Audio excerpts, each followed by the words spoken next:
こんにちは、書道家のしおりです。今日は点覚、反りについてお伝えをしていきたいと思います。この反りという点覚なんですが、漢字で言いますと、風という字だったり、あとは卒業式の式とか、それらのですね、漢字に使われている点覚になります。見ていただいた通り、少し長めの線になると思うんですね。で、またですね、起筆から最後を跳ねるといった形でいろいろな要素が含まれる点覚になりますので、もしかすると難しいと感じる方がいらっしゃるかもしれません。この動画の中ではその反りをですね、書く秘訣として今回2つお伝えをしていきたいと思います。1つ目がですね、先ほどお伝えをしたように少し長めの線になると思うんですが、その線の中で筆がどのような動きをしているのかということをお伝えするのと、もう一つのポイントとしましては、やはり長い線を描くときにはリズムが必要になるんですね。で、そのようなリズムをどうやって取り入れて描いていくのかということをお伝えしていこうと思います。そして動画の構成としましては、いつものように少し線を分解して説明をさせていただくのと、後半はですね、デモンストレーションとして書きながら解説をしていきたいと思います。そして最後にですね、漢字を2つ書いていきたいと思いますので、ぜひ最後までご覧ください。はい、それではこの動画でお伝えをする内容になります。まず1つ目が、点覚、反りが難しく感じる理由。2つ目が、反りを上手に書く秘訣。ここでは3つお伝えをしていきます。そして実践として点覚の反りを書きながら解説していきます。そして最後にですね、反りを含む漢字、入学式の式と、あと成り立つの成り、成功の成ですね。この2つを書いていきたいと思います。はい、その反りなんですが、見ていただいた通りですね、この線が緩やかにカーブをしながら進む点覚になります。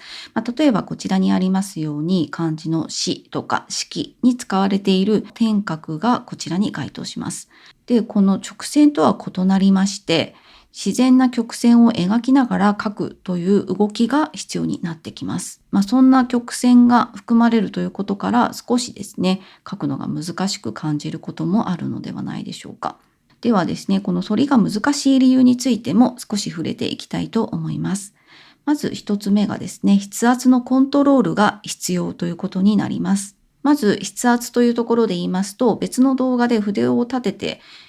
書くことで字が激変するという動画も上げていますので、そちらもですね、参考にしていただきたいんですけれども、このまず筆を立てるということですね。そして紙にどのように圧力をかけていくかという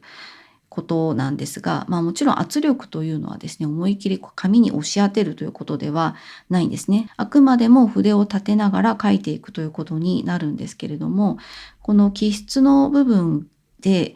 入れた筆の力をですね、そのまま送筆から収筆という形で同じ筆圧で書いていくということではないんですね。そうするとやはり曲線がうまく自然に書くことができませんので、そういった意味で、少し難しさがあると思います。これは後で説明をしていくリズムというところにも深く関わっていますので、そちらで詳しく説明をしていきたいと思います。そして2つ目の難しく感じる理由なんですけれども、線が途中で途切れやすいということですね。で、長い線を描くときというのは、やはりですね、難しいという点があるんですね。で、それはですね、もちろんその呼吸だったりとか、あとその筆の使い方だったりとか、いろいろなそれこそ要素があるんですけれども、この長い線というのは息の長い線とも言いまして、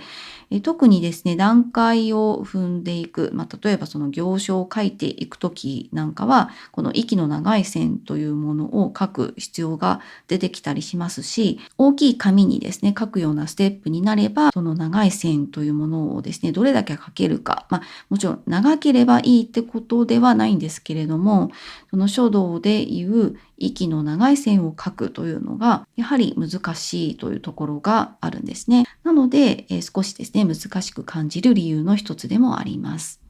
そして3つ目がですね、曲線部分の角度が一定にならないということですね。この漢字の画数や全体のバランスによって、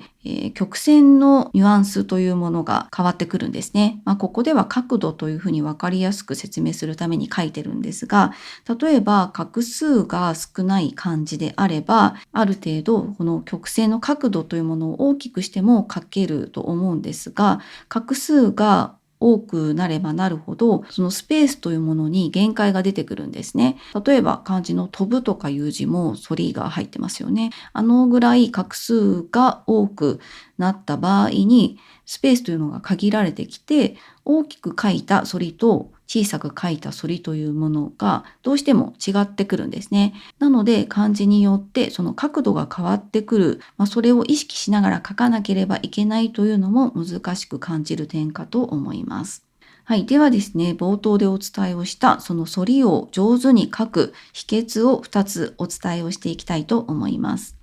それは、穂先の通り道とリズムになります。では、1つ目の穂先の通り道について少しですね、細かいんですが見ていきたいと思います。まず、起筆の部分ですね。ここではいつものように45度に筆を入れて、筆の先がですね、雫の形になるような感じですね。そこからですね、下に引いていく方向に筆の角度を少し変えていきます。その時にですね、筆を浮かさないように注意をしてみてください。で、浮かしてしまいますと、その筆のお尻の形がね、出てしまったりとかしますので、そういう書き方がないというわけではないんですが、ここではですね、浮かさないで書くということをしてみてください。そしてこの起筆から送筆に移行するときですね、その時に穂先の通り道は線の左側、漢字の内側を向いているんですね。そして次に送筆の部分になると、穂先は下に線を引くときと同じように線の真ん中を通っていきます。そして3番目の収筆。ここの収筆にですね、近づいてくる段階で、穂先は線の右側、漢字の外側を向くんですね。このように筆の穂先が微妙に起筆から送筆、収筆へと移行することによって、線にですね、細いところと太いところが出て抑揚を感じるような線を描くことができるというわけです。で、初めはですね、このような理論を、頭の隅に入れながら練習をしていただいて、何回も書くことで無意識に筆を動かせるようになれば、どんどんですね、自然にこのような筆使いができるようになります。そして線もですね、自然な抑揚を表現することができるようになると思います。はい、それではですね、2つ目のポイント、リズムについてお伝えをしていきたいと思います。反りを美しく書くには、この書く時のリズムを意識することがとても重要になります。例えば音楽でメロディーを奏でるように、その反りの動きもですね、テンポを保ちながら書いていきます。これは反りに限らず、書道にはですね、トン、スー、トンといった一本の線を書くときに使われる音というものがあります。それを三節法とも言います。各リズムを音で表現しているんですね。だからこの横線や縦線も同じくトンスートンというリズムで書いていくと自然な抑揚を表現できたりもします。で、一見ですね、楷書ではそこまでリズムは関係ないイメージというのがあるかもしれませんが、決まりの多い楷書であってもグラフィックと違う書道という人がですね、字を書く伝統芸術として受け継がれてきたものになりますので、やはり書く人の個性というものを表現できるものでもあるんですね。で、特にこの息の長い反りを書く時というのは、自然な流れで書いていくにはこのリズムという要素がとても重要ですし、取り入れていただくことによって書きやすくもなると思います。で、書く時にはトンと筆を入れたらスーッと引いてトンと筆を離す。心の中でもいいので、このリズムを言いながら書く練習もぜひ取り入れてみてください。はい、それではですね、とても大切なポイントを2つお伝えしました。その他ですね、補助的にはなると思うんですが、意識をしていただくと良いかなと思うポイントもお伝えしていきます。まず1つ目が、筆を動かす前にゴールの位置をイメージすることになります。で、これはですね、漢字の画数によってもこの反りの長さだったり筆の太さが変わります。これはですね、前の反りが難しく感じるという点の中でもお伝えをしたんですけれども、やっぱりですね、漢字というのはいろいろな画数だったり点画が組み合わさって構成をされているものになるので、その漢字ごとにバランスというものを変えていく必要があるんですね。ですので、言ってみれば決まりがあるようでないんですね。なので、書く前にどの位置を通ってどこで終わりにするかというものをあらかじめですね、なんとなくでいいのでイメージをしてみるといいと思います。これを全く何も考えずに書き始めてしまいますと、最後の収筆でどこで着地をさせるかということに迷ってしまったりしますので、そんな迷いがあると、書道の場合はですね、墨がたくさん出て滲んでしまったりとか、その羽のですね、向きに困ってしまったりとかして、失敗につながる可能性があると思います。2つ目のポイントは、筆の穂先だけで書くのではなくて、筆全体を使うイメージで書いてみてください。先ほどですね、穂先の通り道を分解してお伝えをしたんですけれども、書くときにこの穂先だけに意識が行き過ぎて、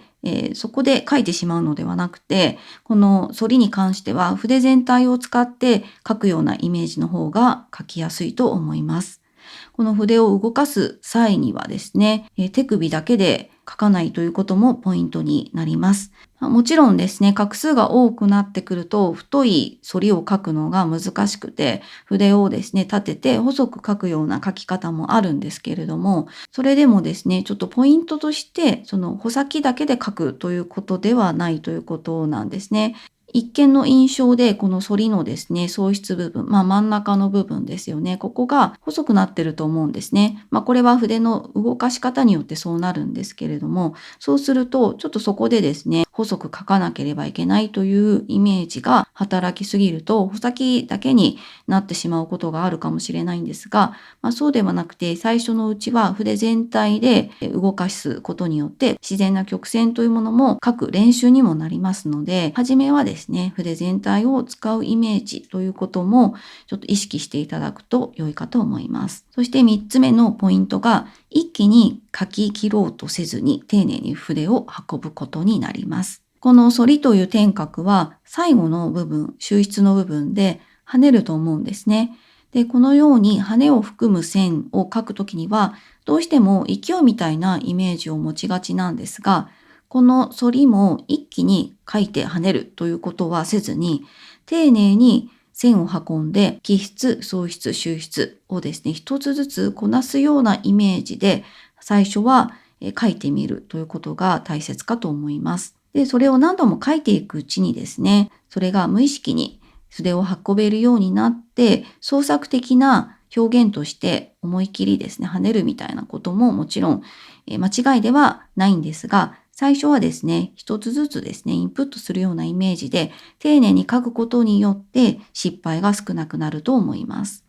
はい、それでは点画、反りを書いていきたいと思います。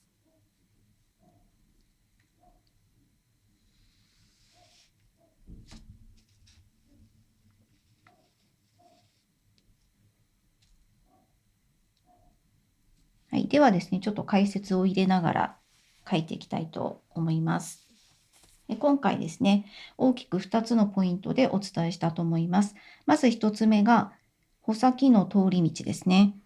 これは最初起筆はいつものようにですね、この45度ぐらいにこの雫の形になるような形ですね。この形で入れます。そしたらその後、今ですね、こちら側を穂先が通っていたと思います。そして創出に入るときにはですね、わかりますか？線の真ん中と筆の真ん中、それが中心線が合っているような状態になります。そしてここから収筆に向かう、羽に向かうところで、ちょっと今極端にやりましたけれども、このようにですね、穂先がこちら側を向くんですね。で、これをスムーズにやると、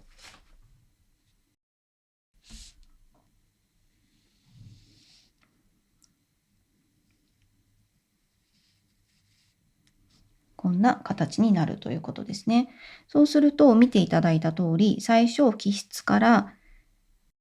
最初の方の送筆に入るまでの部分で、ちょっと太さがありますよね、ここの。そしてここで筆が線の真ん中と筆の真ん中、それが中心線が揃うので細くなっていって、またここで穂先がこっち側を向くということで、若干その筆の腹を使うということからちょっと太くなって羽に入るということなんですね。なので、このような自然な抑揚が出るということになります。ちょっとこれは細かく分解していますので、そういう筆の動き方をしているんだなということで、インプットしていただくと良いと思います。で、最初はこのようにですね、ちょっとずつこうなったらこう、そしたら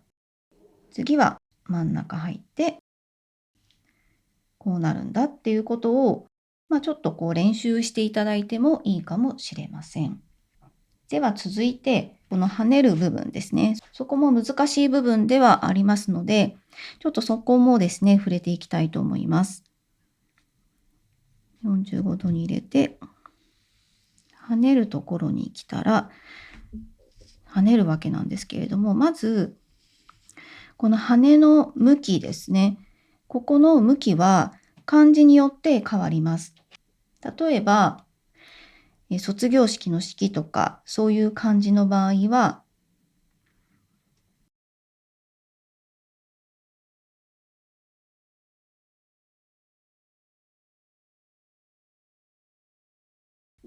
点につながりますよね。そういう場合は、その点を打つ方向に跳ねます。そうすると、この向きは、こっちですよね。で、点につながるということですね。で、他に、例えばこう来たら、こういうところに、払いに入るような感じの場合は、もう少し中ですね。その次の点角につながる、その運筆というところも関係するんですけど、次の点角につながる向きに跳ねるということですね。はい、まず1つ目の向きというところと、あと、綺麗にばらけないで跳ねるには、こう来た時に、この筆の状態を見ていただきたいんですね。このように、ここの段階で筆がばらけていると、どうしてもこうバラッとしちゃうんですけど、ここで、こうした時に、筆が揃っていれば、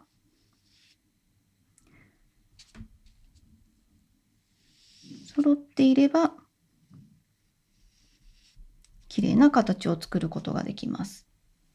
まず1つ目の条件は、筆の毛先がここの収筆に来た時にばらけていないということになります。そして、やっぱり払いだとしても勢いよくバッとやらないということになりますね。そうしてしまいますと、どうしてもその時にはうまくいって、時には失敗するっていうことが起こりうるんですね。で、勢いを表現するような創作的な時はもちろん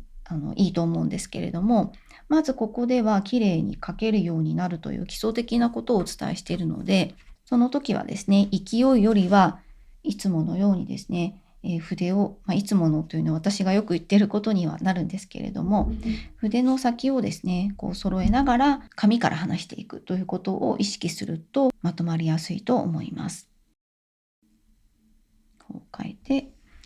手先が揃っているのを確認して、このようにですね、ちょっとずつ離していくということになります。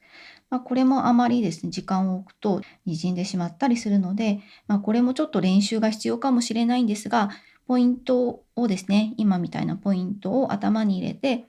練習することによって自然にできるようになると思います。はい、そうしましたら次にリズムというポイントについてお伝えをしていきたいと思います。先ほどですね、ちょっと線を細かく分解してまたお伝えをしたんですけれども、それをインプットしたら次に重要になってくるのがリズムということになります。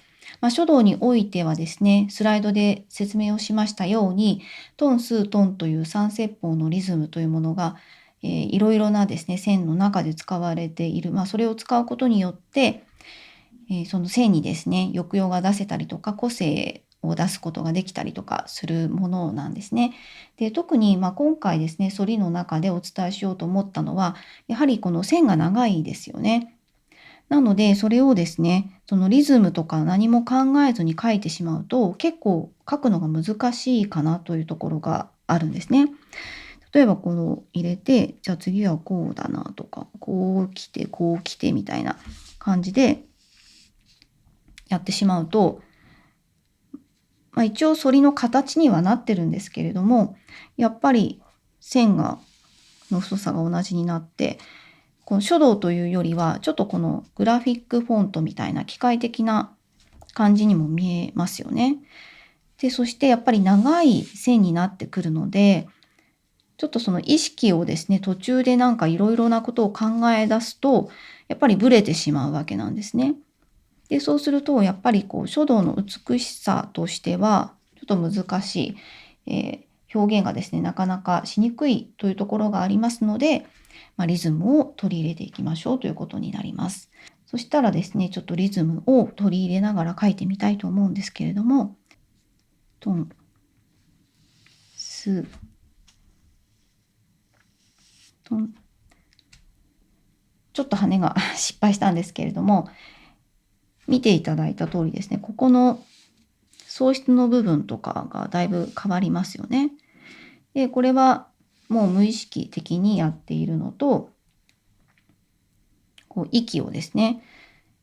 呼吸を軽くしながら書くことによって、無理なく自然な曲線が書けるということと、書道らしいその抑揚みたいなところが表現できるということなんですね。で、羽の場合、そういう感じなんですけれども、これはもう本当にどの書体、古典文字の中でも金文書とかそういうものはですね、抑揚をあえて抑える書体ではあるんですけれども、そのようなもの以外は、このリズムというものがとても重要な要素になってくるんですね。で、例えば漢数字の3を書いてみたいと思うんですけど、さっきですね、スライドでお見せした横線って、このどちらかというと、こういう抑揚というよりは、同じ太さで書いてあったと思うんですね。で、これ自体ももちろん、トン、スー、トンって、書くと、このような感じにはなるんですけど、例えば漢数字の3ですと、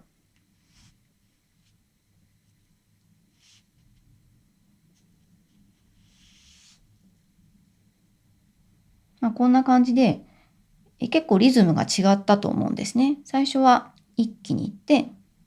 真ん中はフラットな感じですよね。そして最後、トン、スー、トンっていう感じで、結構息の長い線を書いた時に、トン、スー、トンっていうようなリズムが見えたと思うんですね。で、このように横線一つでもそのリズムというものがすごく関わっていて、実際そのリズムって目に見えないので難しいところではあるんですけれども、この書くときにですね、短い線であればスッというその一拍の線だったり、このトンストンでなくても、例えば短い払いだったりすると二節法というふうに言うんですけど、その場合はトンスですよね。この1、2っていうような、そういうですね、リズムみたいなものが書道にはあるということと、それをですね、利用することによって、このような表現につながりますし、個性をですね、出して書くことができるということになります。で、またですね、この先の行書だったり草書というものに関しては、もっとですね、息の長い線を書くわけですよね。こうつながっているところが多くなればなるほど、このようなリズムというものが関わってきますので、ここでもですね、ちょっとこのような、秘訣、このようなポイントを参考にしていただければと思います。はい、それでは式という漢字を書いていきます。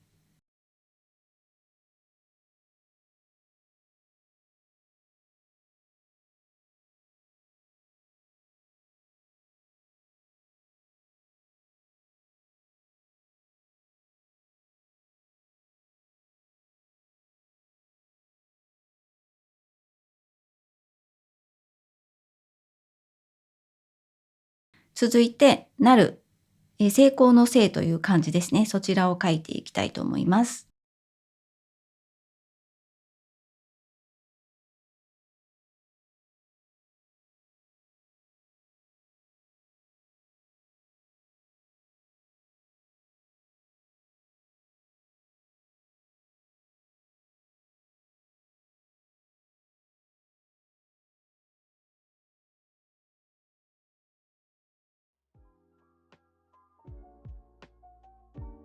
はい、いかがでしたでしょうか。この天角反りが上手に書けるようになりますと、風のようなちょっとかっこいい漢字もですね、上手に書けるようになるんじゃないかと思います。